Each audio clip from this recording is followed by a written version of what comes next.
Aya ndo mambunjikidzirwa ari kuitwa vanasikana muchitoro mavari kushanda kana kuti mumabasa mavari kushanda. Kana zvichiitwa pachena sezvamuri kuona izvi, zvichiitwa pachena mushopu kana kuti musitoro nemunhu ari supervisor kana kuti manager wekwatm, zvichiitwa pachena sezvizvi vanhu varimo vachiona. What more zvavari kuita kuseri kwatinenge tisingaoni vakavharira vana uko?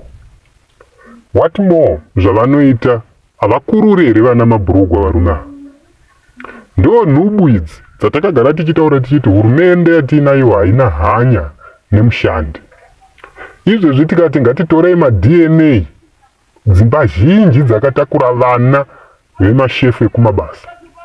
Nechikonzero chekuti harasimendi, vanhu vanzwa nekunyikwa tsvimbo dzemadhara aya. Yanyika apa, tsvimbo yanyikwa apa, tsvimbo yanyikwa apa, tsvimbo inongopinda pese pese. Hakuna ane hanya nazvo. Varume ava vasimba zvokuti hakuna unovabata, ukaenda iwe uchida kunomhangara nyaya yako ndiwo unodzingwa basa ivo vanosara pabasa.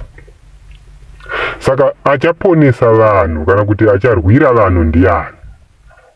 Dai pasina kuitawo munhu akagonawo kurekodha vhidhiyo, ndiani akanga achizozviziva kuti ndiko mambunjikidzirwa ari kuitwa munhu? Ndizvo here vana veZimbabwe zviri kuitwa izvi? Uye ndezvipi zvichaitwa neavo vari kutungamira kuti vaone kuti vanhu varega kumbunyikidzwa panzvimbo dzavanoshandira, mumabasa avanoshandira?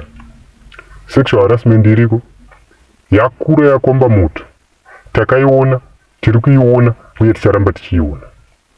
Tine zvimwe zvinhu zvatinoswera tichitaura about ma-equal rights, kuenzaniswa kwemikana pabasa, asi tisingatauri pamusoro pevarume vari kunyika tsvimbo dzavo mumadzimai ose, mudzimai wese apinda basa tsvimbo yanyikwa, apinda basa tsvimbo yanyikwa, apinda basa tsvimbo yanyikwa. Tinosvika kupi? Vazhinji havachatomboti namatyira kungonyika straight yakadaro. Tinosvika kupi senyika?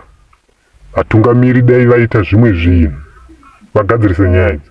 Uyu murume uyu aifanira kusungwa, uyu murume uyu aifanira kuvharirwa mutorongo kwenguva refu.